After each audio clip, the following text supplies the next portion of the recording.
ಆತ್ಮೀಯ ವಿದ್ಯಾರ್ಥಿಗಳೇ, ತಮಗೆಲ್ಲರೂ ಕೂಡ ಗೊತ್ತಿರುವ ಹಾಗೆ ಇವತ್ತು ಆನ್ಲೈನ್ ಕ್ಲಾಸ್ಗಳು ಪ್ರಾರಂಭ ಆಗಿವೆ. ಅದೇ ರೀತಿಯಾಗಿ ನಮ್ಮ ಮಹಾವಿದ್ಯಾಲಯ KA Lokapur arts science and commerce ಕಾಲೇಜಲ್ಲಿ ಅಥಣಿ ಅಲ್ಲಿ ಕೂಡ ನಾವು ಕೂಡ ಇವತ್ತು ಆನ್ಲೈನ್ ಕ್ಲಾಸನ್ನು ಪ್ರಾರಂಭ ಮಾಡಿದ್ದೀವಿ. ನಾನು Sagar Katageri, department of political science.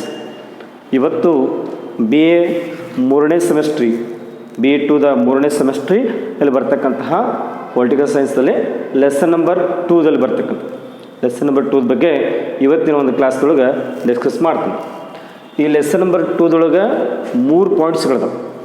So ಆ 3 ಪಾಯಿಂಟ್ಸ್ಗಳು ಯಾವುದಪ್ಪ ಅಂದರೆ FR ಇದೆ, DPSP ಇದೆ ಮತ್ತು FD ಇದೆ. FR ಮೀನ್ಸ್ ಫಂಡಮೆಂಟಲ್ ರೈಟ್ಸ್ ಇದೆ, DPSP directive principle of the state policy, and FD fundamental duties. So there are the 3 points in the lesson number 2. So today discuss the FR, fundamental rights ಬಗ್ಗೆ, ಮೂಲಭೂತ ಹಕ್ಕುಗಳ ಬಗ್ಗೆ ನೋಡೋಣ. So this is the 3 sub points. The first one is the introduction, second one is the history, and third one is the rights. So first introduction, ಪೀಠಿಕೆ. So ಇಂಟ್ರೊಡಕ್ಷನ್ದಲ್ಲಿ ನೋಡ್ತಕ್ಕಂಥ ಸಂದರ್ಭದಲ್ಲಿ fundamental rights, Indian constitution part 3 article 12 to 35. Bharat ಸಂವಿಧಾನದ 3ನೇ ಭಾಗದಲ್ಲಿದೆ ವಿಧಿ 12ರಿಂದ 35ರವರೆಗೆ ಮೂಲಭೂತ ಹಕ್ಕುಗಳಿದಾವೆ.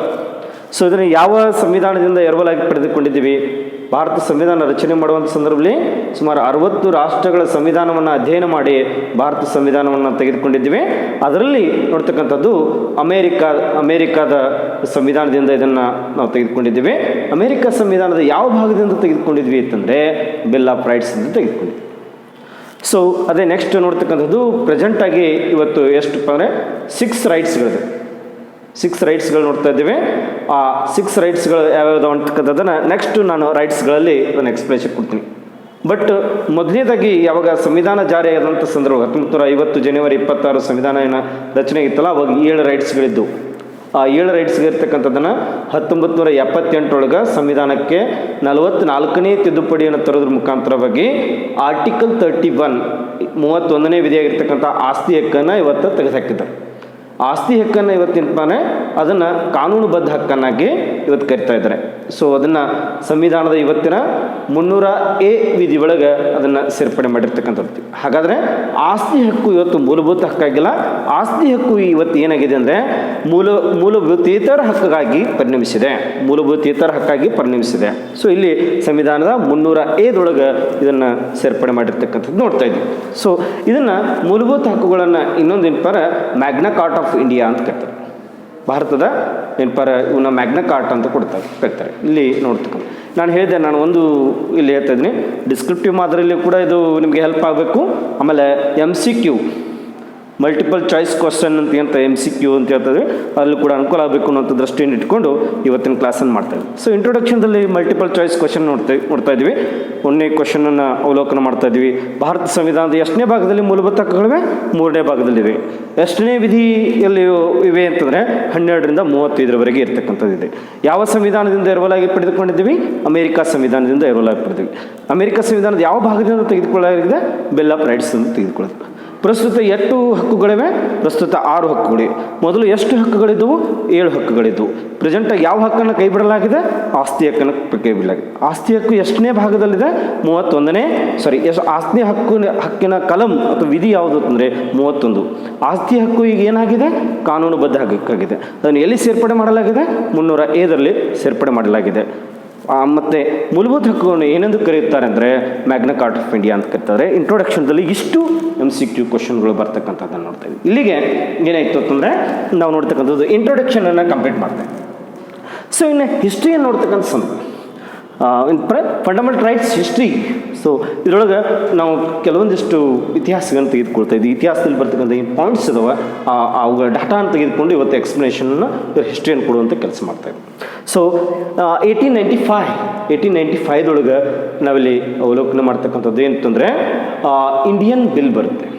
The constitution of Indian bill ಅಂತ ಬರುತ್ತೆ. So ಆ constitution of Indian ಬಿಲ್ದಲ್ಲಿ ಕೂಡ ಫಂಡಮೆಂಟಲ್ ರೈಟ್ಸ್ ಬಗ್ಗೆ ಚರ್ಚೆ ಮಾಡ್ತಾರೆ.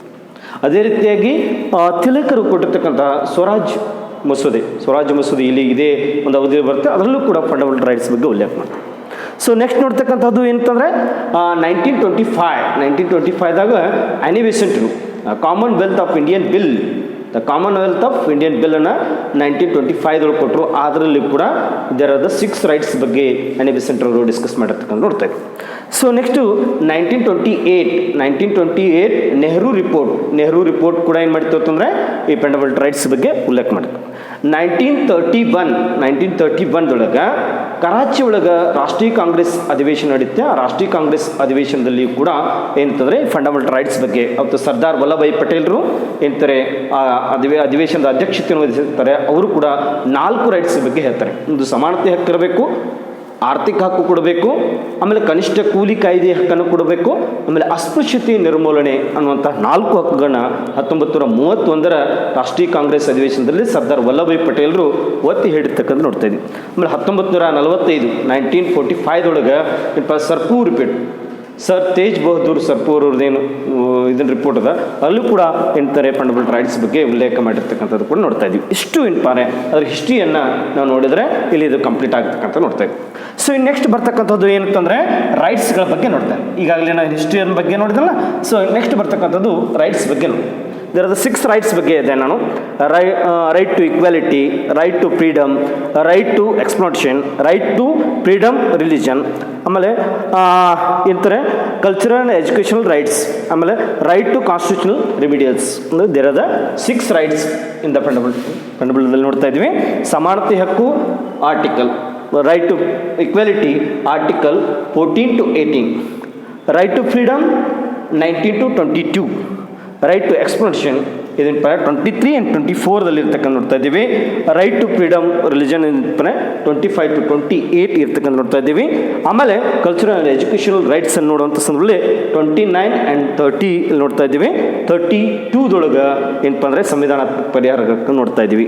ಸಮಾನತೆ ಹಕ್ಕು ಇಲ್ಲಿ ಬರ್ತಕ್ಕಂಥ 14, 15, 16, 17, 18 ಏನು ಬರುತ್ತೆ ಅಂತಕ್ಕಂಥ ನೋಡೋಣ. ಈ ಒಂದೊಂದು ಕಲಂಗಳು ಯಾವ್ಯಾವ ರೀತಿಯಾಗಿ ಇಲ್ಲಿ ಎಕ್ಸ್ಪ್ಲನೇಷನ್ ನಾವು ಕೊಡ್ತಾ ಇದ್ದಾವೆ ಅನ್ನುವಂಥದ್ದನ್ನು ನಾವಿಲ್ಲಿ ನೋಡ್ತಕ್ಕಂಥದ್ದು ಅವಲೋಕನೆಯನ್ನು ಮಾಡೋಣ. ಸೊ